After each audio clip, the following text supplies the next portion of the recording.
Two racist white cops bullies pregnant black woman, unaware she is a ruthless boxer. It was a hot Thursday afternoon in August when Tasha Freeman parked her dusty Honda Civic outside the Westfield Convenience on Jefferson Street.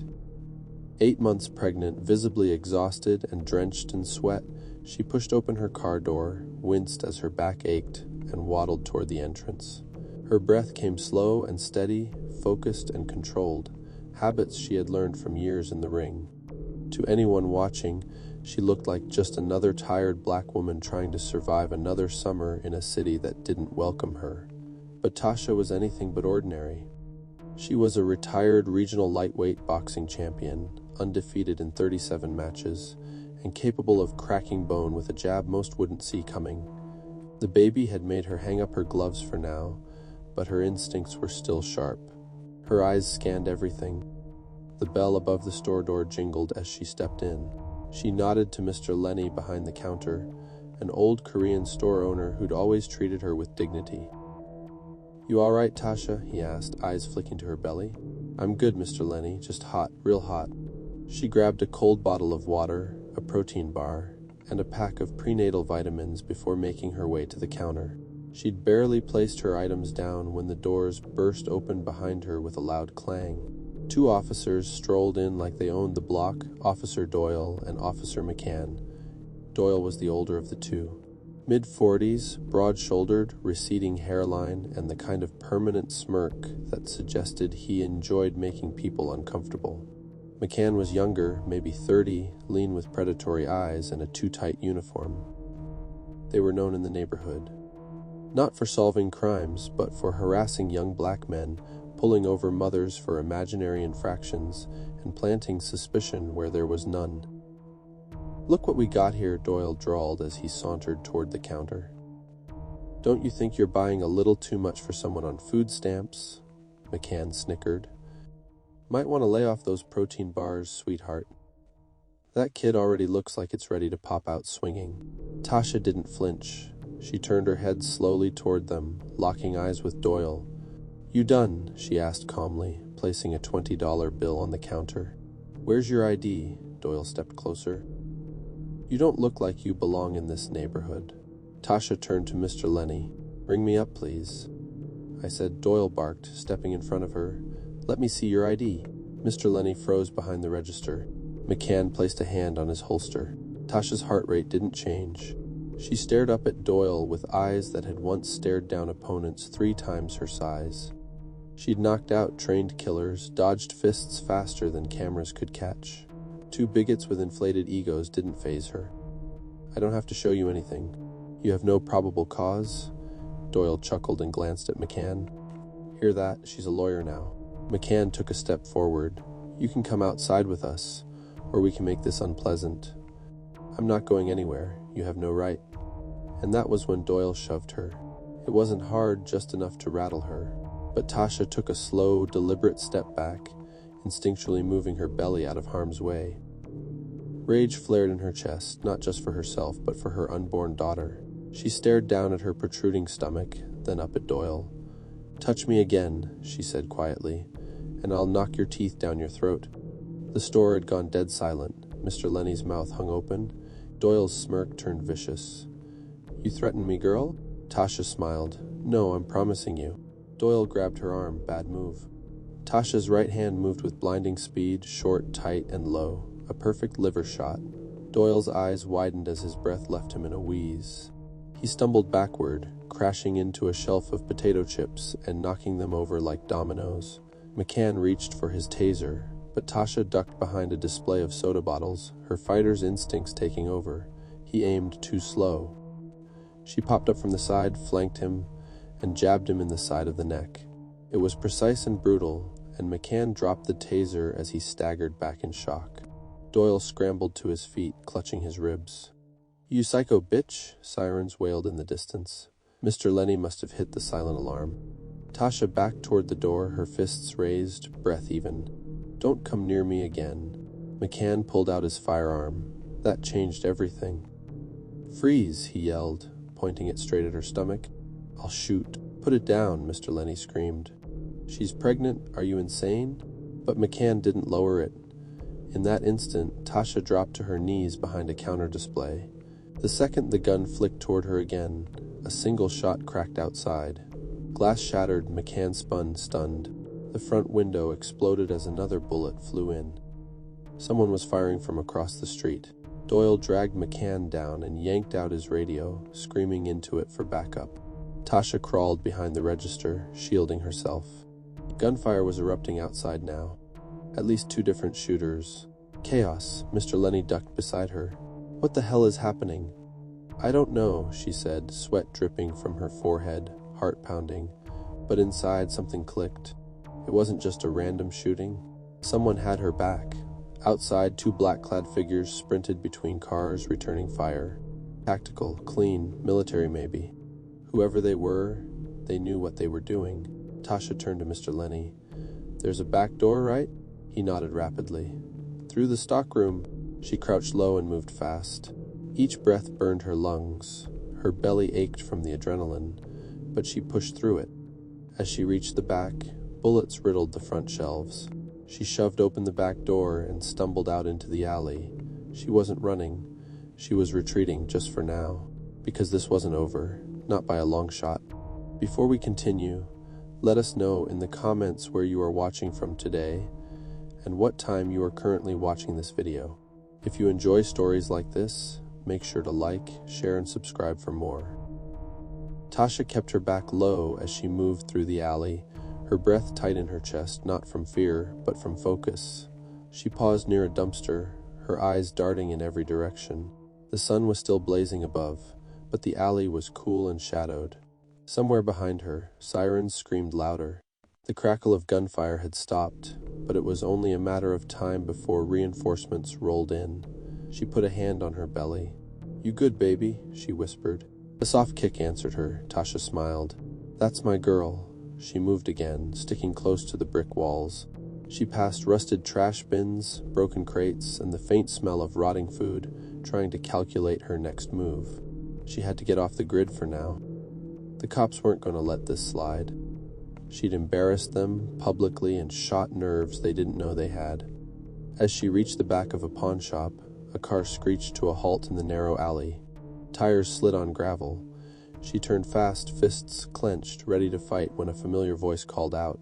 "Tasha, get in." It was Kareem, her old coach, gray beard, heavy arms, and eyes that had seen too many fights. He leaned out of the driver's side of a battered black Impala.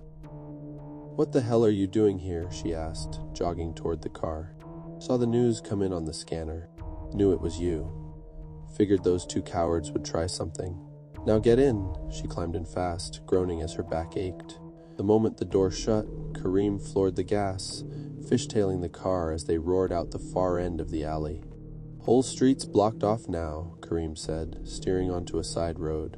"I saw masked shooters exchanging fire with police. Was that you?"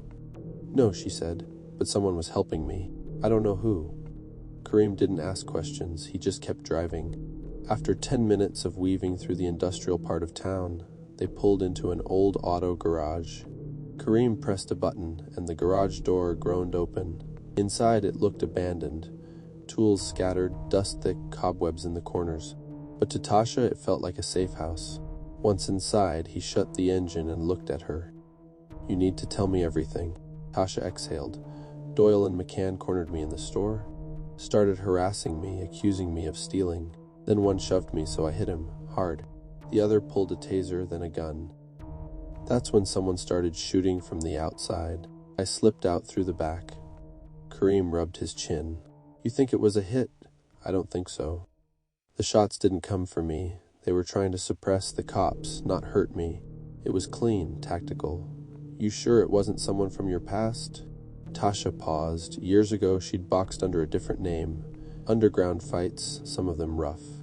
She made money in dirty gyms across cities most people avoided. She remembered one fight where her opponent never got up again, not dead, but damn close. But even then, this didn't feel like payback. "No," she said finally. "I think it was someone watching my back." Kareem stood and walked to the back of the garage. He opened a metal locker and pulled out a dusty duffel bag. He tossed it on the table, then unzipped it. Inside was a Glock, 2 extra magazines, and a burner phone.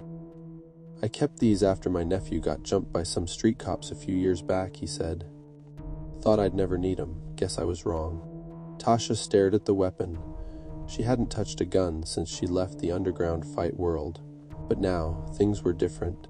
She wasn't just a boxer anymore, she was a mother-to-be, and people were coming for her. She picked up the Glock and checked the chamber like Kareem taught her years ago. Loaded, clean, no cereal. "You're gonna need that," he said. "They'll be watching your house, your car, your friends." Doyle and McCann got embarrassed. Men like that don't forget.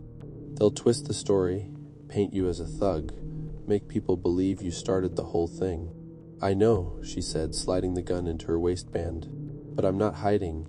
Just then, the burner phone buzzed. She picked it up and answered cautiously. "Hello," no voice, just breathing.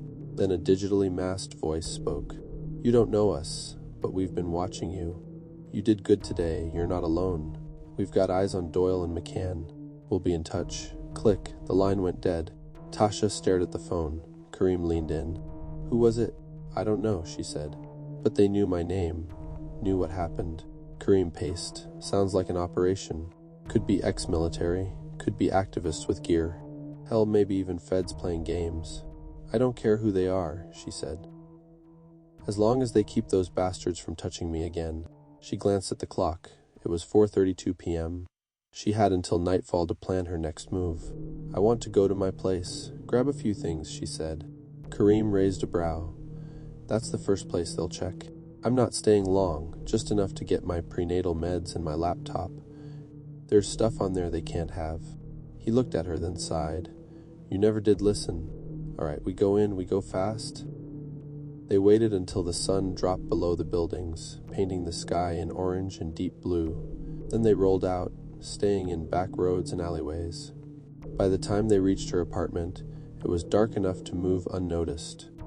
They parked 2 blocks away and walked in through a fence at the back of the complex. Tasha's place was on the 2nd floor. As they crept up the staircase, every creak of the wood made her pulse spike. She reached the door. Nothing seemed disturbed. She unlocked it carefully and slipped inside. Kareem followed. She headed straight for the bedroom, grabbed her meds, her laptop, a change of clothes, and a photo of her mom. She paused as she noticed a shoe print on her rug. Someone had already been here. She turned to warn Kareem when the front window exploded. Glass flew, bullets ripped into the walls. Kareem shoved her down behind the couch.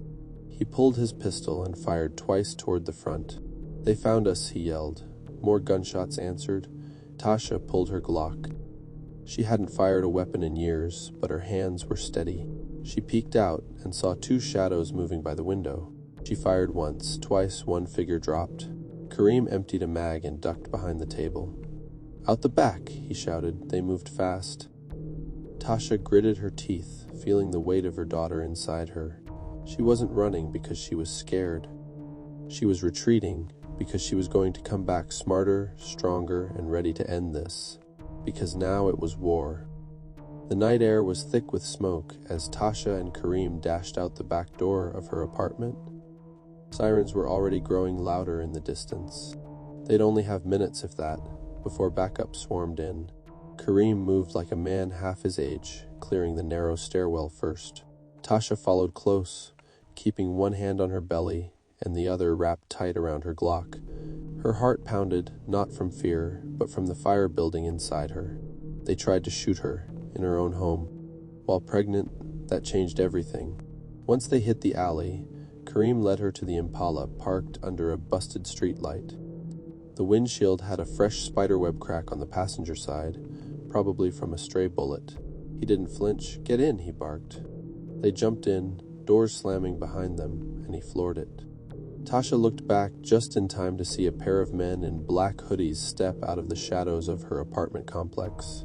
They didn't chase. They didn't shoot again. They just watched, like they were sending a message.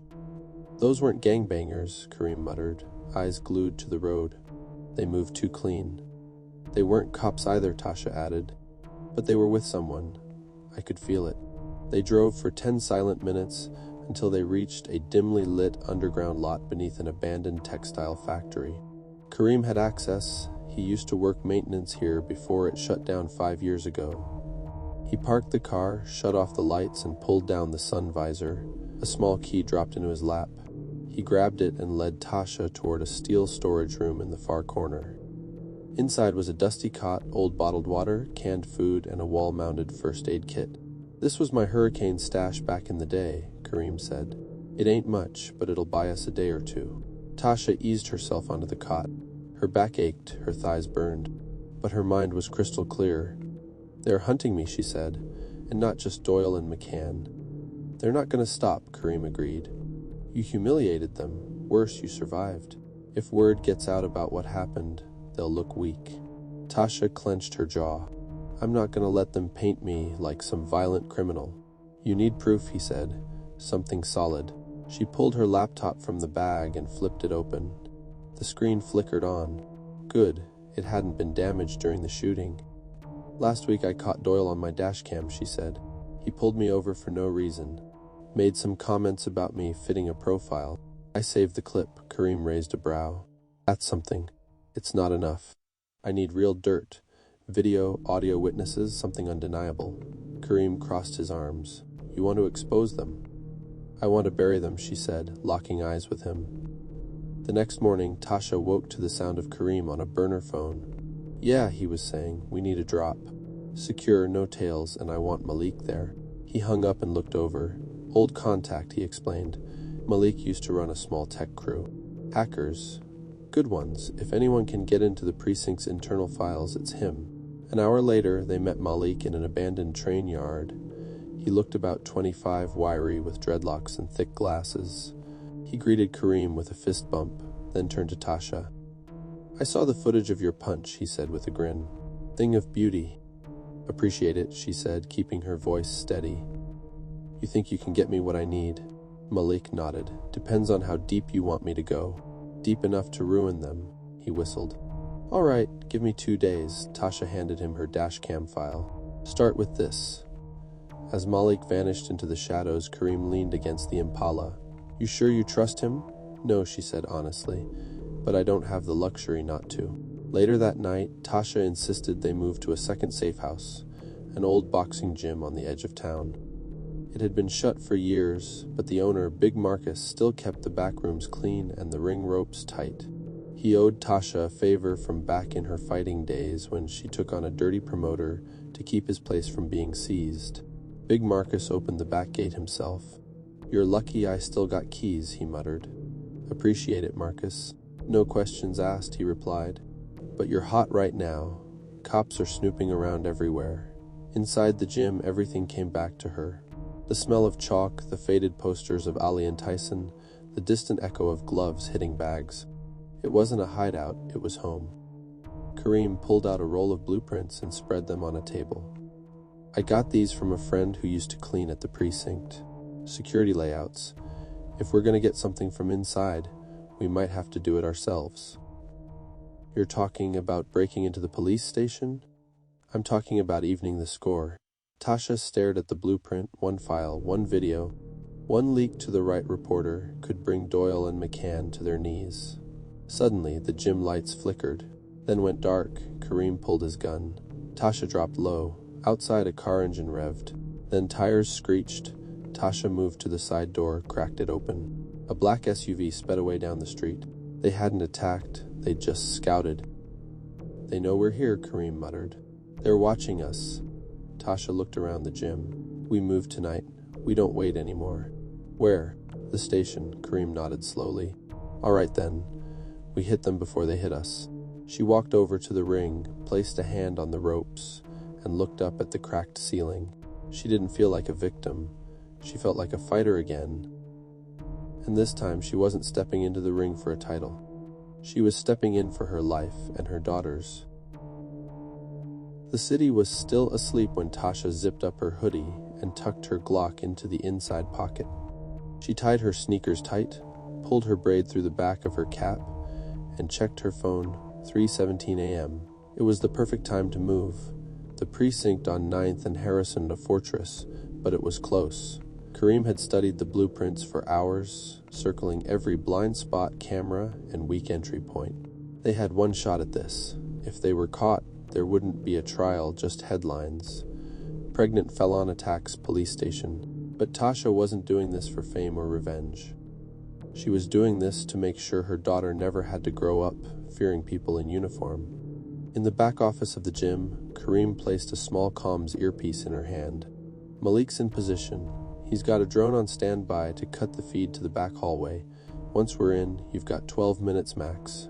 That's all I need, she said. He gave her a long look. You're sure you can handle this in your condition? She pulled back her hoodie to reveal her sharp eyes. I was fighting grown men by the time I was 15. This baby's the only reason I haven't already burned that place to the ground. Kareem nodded. Let's move. They parked 3 blocks from the station and cut through an alley behind a row of rundown auto shops. The building loomed ahead, gray, lifeless, with a flickering floodlight above the garage entrance. Kareem checked the time, 3:44 a.m. He tapped his earpiece. Malik, go. A buzz answered. You're clear. The camera covering the side emergency door glitched, then went black. Kareem rushed forward, knelt, and picked the lock. Within seconds, it clicked open. Let's go. They stepped into a dim hallway lined with lockers and yellowed floor tiles. The place reeked of old coffee and sweat. Tasha kept her steps soft. This wasn't like fighting in a ring. There were no rules here, and every wrong move could be the last. Malik's voice came through the earpiece. Take a left, then straight down. The records room is 2 doors past the break room. No patrols in that corridor right now. They moved quickly. Tasha's body was tense, every nerve alert. She could hear a television faintly in the distance. Probably some rookie watching late-night reruns. When they reached the records room, Kareem pulled out a tiny gadget Malik had given him, a signal disruptor to prevent any silent alarms. He placed it against the keypad. The lights flickered once, then blinked green. Tasha opened the door and stepped inside. It was exactly how she remembered it from the time she had been booked years ago.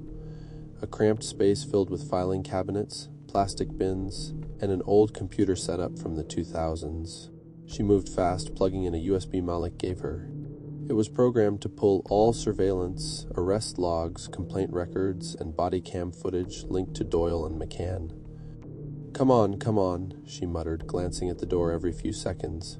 The screen showed a loading bar. 35%, 59%, 82%, then transfer complete. She yanked the USB out, shoved it into her pocket, and turned to leave when she heard voices outside the hallway. Male, 2 of them, getting closer. Kareem's whisper cracked in her ear. 2 officers just came in early. They're heading toward your hallway. You need to get out now. Tasha pulled her hood up and slipped through the door. She and Kareem ducked into the janitor's closet across the hall just as 2 officers rounded the corner. One of them was McCann. He looked tired, still in plainclothes, holding a cup of coffee and talking on the phone. Yeah, she hit Doyle in the damn liver. You should have seen his face, like someone punched a hole in his pride. Tasha froze, her hands curled into fists. Kareem put a gentle hand on her shoulder.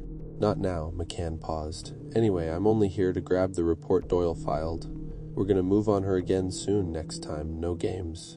Tasha's jaw tightened. They waited until he passed. Another 5 seconds, 10. Then Malik's voice returned in her ear. All clear, exit path screen, go. They moved fast, slipping through the rear fire door and back into the night. By the time they got into the car, Tasha's heart was pounding so loud it echoed in her skull. We got it? Kareem asked. Tasha pulled out the USB and nodded. Everything. They didn't speak again until they were back at the gym. Inside, Malik was already waiting, laptop open. You got it? He asked. Tasha handed him the USB. Malik plugged it in, fingers flying over the keys. Within seconds, a list of files began opening. Body cam clips, complaint reports, audio logs, internal emails. One folder caught Tasha's eye, Doyle, internal complaint suppression. Malik clicked it. Inside were 5 scanned documents, all dated between 2018 and 2022, all from black women and men across the city. Brutality complaints, racial slurs, evidence of tampering, and one recording, an audio file labeled Doyle Confession de Wave. Malik clicked it. Doyle's voice came through, recorded in what sounded like a bar. I don't care what internal says. I've been doing this job 22 years. These animals only understand force. That one chick, Tasha Freeman, she got mouthy. If McCann hadn't held me back, I'd have knocked her clean out. Tasha sat still, fists clenched as the audio continued. I don't care if she's pregnant. She's a threat. I don't take threats lightly. Malik looked up, eyes wide. That's enough to bury him. Tasha didn't smile. She didn't relax. She stood. I want it leaked. Every single file, but not yet. I want to talk to him first. Kareem frowned. Why, you've got him. Because I want to look him in the eye, she said. I want him to know the only reason he's still breathing is because I let him. Malik leaned back, a bit shaken. You really are built different. She turned to him. Send the files to every news outlet. But wait 24 hours? I'll handle the rest. Tasha walked to the corner of the gym where the punching bag hung from a rusty chain. She squared up, slowly raised her hands, and started jabbing. Her daughter kicked again inside her belly. The fire was still there, the focus, the storm, and she was just getting started. Before we continue, let us know in the comments where you are watching from today and what time you are currently watching this video. If you enjoy stories like this, make sure to like, share, and subscribe for more. Morning came fast, but sleep never did. Tasha sat on the edge of the boxing ring, still in the same hoodie from the night before. She hadn't taken it off. She hadn't wanted to. Everything inside her was boiling, not from fear, but from focus. She was used to pressure. In the ring, pressure was constant. What mattered was what you did with it. And right now she had two targets in her sights, Doyle and McCann. They need to feel it, she told Kareem as he sipped on a cup of black coffee. They will, he replied, nodding toward Malak, who was sitting in a corner, putting final touches on a digital package. Once this hits the press, the city's going to be on fire. But we need more than fire, Tasha said, standing. I want faces. I want a crowd, and I want those two bastards to see it all happen. Kareem looked at her. You thinking what I think you're thinking? She nodded. I'm going to bait them. He set the coffee down. Tasha, I'm not hiding anymore. She had Malik schedule the leak for 6 p.m. Sharp just after the evening news picked up steam. She told him to mask the sender, but make sure the documents appeared in every newsroom, journalist inbox, and social justice platform in the city. By 6:01, there wouldn't be a soul who hadn't seen the dirt on Doyle and McCann. But that wasn't enough. Tasha wanted them to feel cornered, angry, desperate, the way they made her feel. So she gave Malik something else. An anonymous post set to go live just after the leak on a public page watched by local officers and informants alike. The message read, To Officers Doyle and McCann, you tried to shut me up. You tried to take my life. You failed. I'm at the West District basketball court at 7 p.m. Come find me. Kareem slammed his fist on the table when he saw it. That's suicide, Tasha. She looked at him calmly. No, that's control. I picked the place. I picked the time. And this time, I won't be the one running. By 6:15, the news was everywhere. Reporters were scrambling. Videos were being reposted. Hashtags with her name were trending. Activists were already gathering outside the West District station. And by 6:45, Tasha was at the court. It was an old lot surrounded by chain-link fence. Half the lights were busted, but a few still flickered. Broken backboards, faded paint. It was where she grew up, where she first learned to jab and slip. Her uncle had trained her here before she ever stepped foot in a gym. Kareem stayed close, watching from the bleachers with two of his people, both ex-military, both armed. Malik set up a small drone to monitor the area from above. Tasha stood near the middle of the court, hoodie down, face uncovered. She wasn't trying to hide anymore. At 7:01, headlights approached from the north. Two unmarked cruisers pulled up, their engines rumbling low. The doors opened. Doyle stepped out of the first car. McCann out of the second. Doyle's face was red with rage. His eyes locked on Tasha like a wolf on prey. You think this is a game? He shouted across the court. No, Tasha said calm. I think this is the only place left where we play fair. He took a step closer. You posted lies. Fabricated complaints. You're done. McCann walked up beside him, hand resting near his sidearm. You're lucky we didn't arrest you days ago. Go ahead, she challenged. Try it now.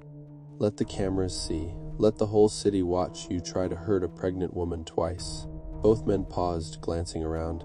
because by then they realized they weren't alone. From behind fences, people were watching. Dozens of them, neighbors, journalists, a couple local activists. Phones were recording. One woman yelled, "We saw the files, Doyle." "You're finished." Another voice, "We got eyes now." McCann muttered something under his breath. Doyle stepped forward anyway. "You think any of this scares me? I built my reputation on the back of punks like you." "I'm not a punk," Tasha said. "I'm your end." He lunged. The crowd gasped, but Tasha didn't move back. She sidestepped fast and drove her palm into his chest, not hard enough to knock him out, but enough to send him stumbling. McCann rushed in, grabbing for her shoulder. This time, Kareem stepped forward, raising his weapon. "Step back, officer," he barked. McCann hesitated, his hand froze. He looked around. Too many phones. Too many eyes. Doyle was on his knees, breathing hard, glaring up at Tasha. "You're gonna regret this." She crouched, face inches from his. "No," she said, voice steady. "You will." Just then, sirens echoed in the distance. This time it wasn't backup for Doyle. It was internal affairs. 2 black SUVs rolled up. Men in suits stepped out, badges hanging from their necks. "Officers Doyle and McCann," one of them called out.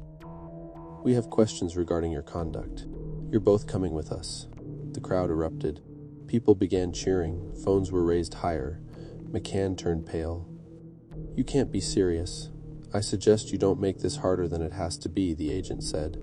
Doyle tried to stand, but his knee gave out. He clutched his side, growling. Tasha took a slow step back, giving him space. This wasn't her fight anymore. It was his mess to drown in. As the two were led away, Tasha didn't celebrate. She didn't raise her arms. She simply placed a hand over her belly and whispered, "We're just getting started." Kareem stepped up beside her. "You did it," he said quietly. She shook her head. "No, now we build. Now we make sure this never happens to anyone else." The wind picked up. The court lights flickered once more before dimming. The crowd was still gathering, and somewhere deep in the shadows, other people watched, not enemies, not yet allies, but the kind of people who'd just seen proof that change could be made with fists and facts, not just words. And Tasha Freeman wasn't finished, not yet. Tasha sat in the back room of a small community center in South Briarwood, hands wrapped in gauze, eyes scanning a local newspaper. Her name was all over the front page. Rogue officers under investigation after brutal harassment allegations. The article didn't get everything right, but it got enough.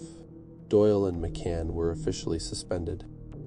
Internal Affairs was interviewing dozens of people whose complaints had been ignored for years. City Hall had launched an emergency review of officer conduct policies. Still, Tasha didn't smile. "I don't trust the process," she told Kareem, who was busy checking their surveillance setup on a second-hand tablet. "Neither do I," he replied, "but they're squirming. You hit them where it hurt in front of a crowd." She leaned back in the plastic chair and rested her hand on her stomach. The baby was moving more these days. Strong, steady kicks.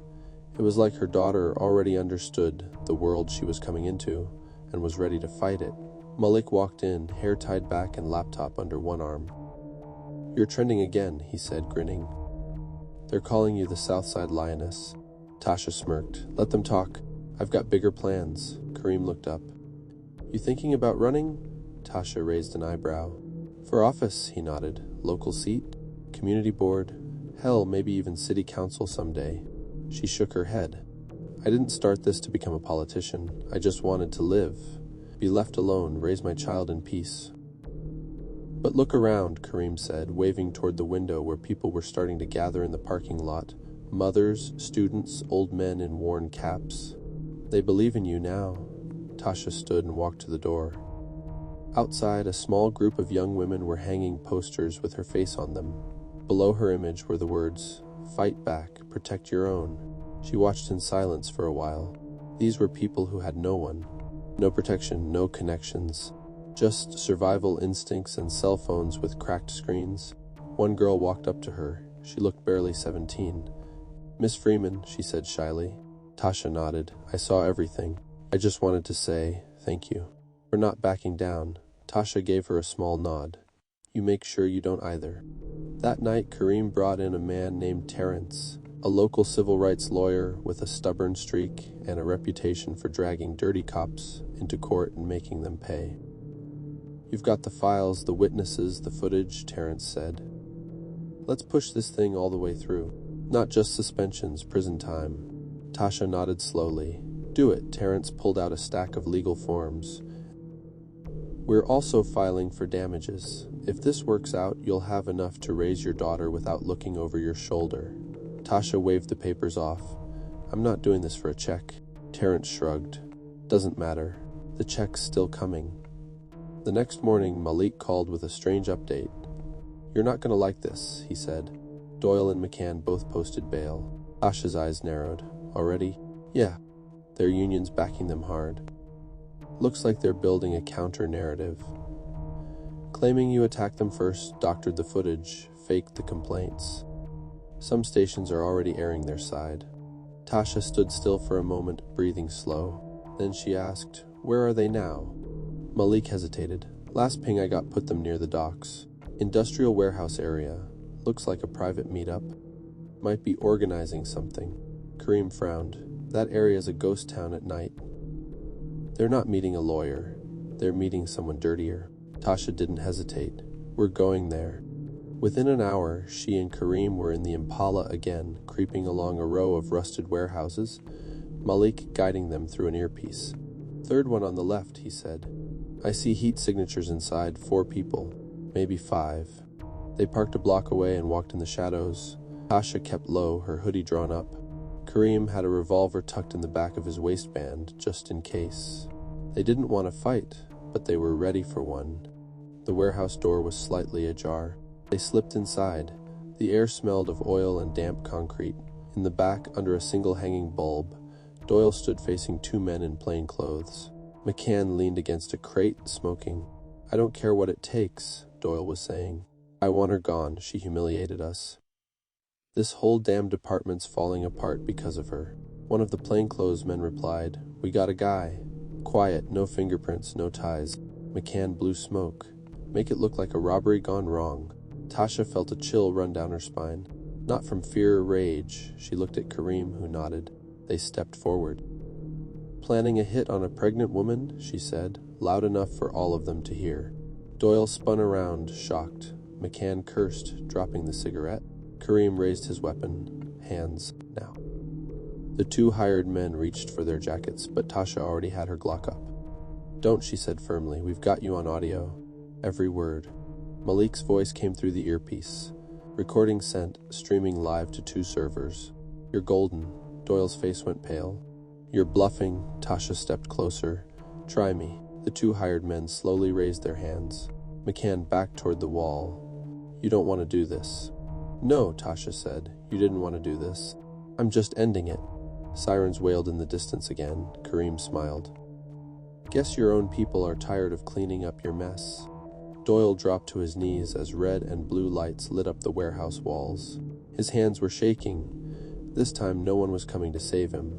Before we continue, let us know in the comments where you are watching from today and what time you are currently watching this video.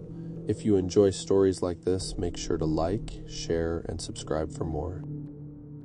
The morning sun bled orange across the skyline as Tasha sat on the courthouse steps, her hoodie pulled tight and her breathing calm. It had been a long road, bruises, broken trust, bullets, and it all came down to this moment. Inside, Doyle and McCann were in holding cells, both facing multiple charges: conspiracy, harassment, attempted assault, and obstruction of justice. And thanks to the warehouse recording, there was no escaping it this time. Still, Tasha didn't smile. There was no celebration in her eyes. Not yet. I got your statement typed up, Terrence said, walking out of the building with a folder in hand. You ready to go public? She looked up at him. Everything in there the truth? Every word, he said. She took it, looked it over, then nodded. Then it's time. Later that afternoon, Tasha stood in front of a packed press conference. Cameras lined the pavement. Reporters shoved microphones at her. Behind her stood Kareem, Malik, Terrence, and several members of the community who had stepped over the past week, people who were sick of being silent. She adjusted the mic and cleared her throat. My name is Tasha Freeman. I'm 32 years old. I'm 7.5 months pregnant, and I am tired." She paused, letting the crowd settle. "Tired of being followed, tired of being judged, tired of being looked at like a suspect just because of the skin I was born in." 2 officers, Doyle and McCann, tried to humiliate me, tried to hurt me, tried to erase me. But I fought back, not just with my fists, but with the truth. Camera flashes popped like fireworks. I didn't want to be here. I didn't want this attention. I wanted peace. But peace doesn't come when people like Doyle are given a badge and permission to act like they're above the law. She glanced down at her belly and laid her hand across it. "I did this because I have a daughter coming, and I refuse to let her grow up afraid." The crowd clapped. A few people shouted her name. But again, Tasha didn't celebrate. That night back at the gym, the mood was quiet. Kareem poured coffee into 2 cups and handed her one. "You did it. The whole city's talking." That speech hit like a punch. Tasha sipped slowly. "Feels unfinished," he nodded. "Because it is. This isn't the end." She glanced over at the punching bag. It swung gently, like someone had just been working it. "People still out there think like them," she said. Doyle and McCann were just the ones dumb enough to get caught. Kareem leaned against the wall. "So what now?" Tasha didn't answer right away. She walked over to the bag, tightened her wrist wraps, and started hitting it. Light jabs at first, then across. A hook. Her movement was still sharp. Controlled, she spoke between punches. "We train. Thud. We organize. Thud. We watch our neighborhoods. Thud. We don't let our voices fade just because 2 men got caught." Kareem smiled. "You're already a leader, you know that?" "I don't want to be one," she said. "But if I have to, so be it." At that moment, Malik rushed in holding a tablet. "Yo, y'all need to see this." He turned the screen to face them. A new video had just gone viral. A young black woman in another city, Baltimore, had shared her own footage of being stopped and mistreated by cops just days earlier. She ended her video with the words, "I saw what Tasha Freeman did, and I'm not staying quiet anymore." Tasha set down the wraps and stared at the screen. That was it. This wasn't about just 2 cops anymore. It was about every moment like hers that never made it to video. Every person who didn't get the chance to fight back. Every voice that had been ignored. Hours later, Tasha stood before a packed gym. People filled every inch, old and young, parents and kids. Everyone had shown up. Word had spread that she was forming something. No one knew what yet, but they all came to listen. Tasha stepped into the ring, no gloves, just her voice. "We're not here to fight the police," she began. "We're here to protect our communities, to make sure nobody else has to go through what I did." She raised a hand and pointed to the banner behind her. The Southside Guard, a new group, neighborhood patrols, community training, legal help, a hotline for anyone harassed or mistreated. It wasn't flashy, but it was real. And it started that night. Over the next few weeks, things began to shift. Doyle and McCann's trial was fast-tracked due to public pressure. Witnesses came forward, lots of them. Old cases reopened, body cam footage re-examined. Neither officer showed any remorse in court. But it didn't matter. Guilty, on all counts. Tasha didn't attend the sentencing. She didn't care how many years they got. What mattered more was what came after. She gave birth to her daughter, Amara, on a rainy Tuesday afternoon. No pain meds, no complications. Just grit and strength. Kareem and Terrence were in the waiting room. Malik passed out in a chair with his laptop open on his chest. Later that night, with her newborn asleep in her arms, Tasha looked out the hospital window and whispered, "You don't have to fight like I did, but if you ever need to, I'll show you how." And for the first time in a long while, she smiled. Not because it was over, but because it was beginning. If you like this story, make sure to like, share, and subscribe for the part 2 of this story. Also, to strengthen our community, let us know in the comments where you are watching from and what time you are currently watching this video.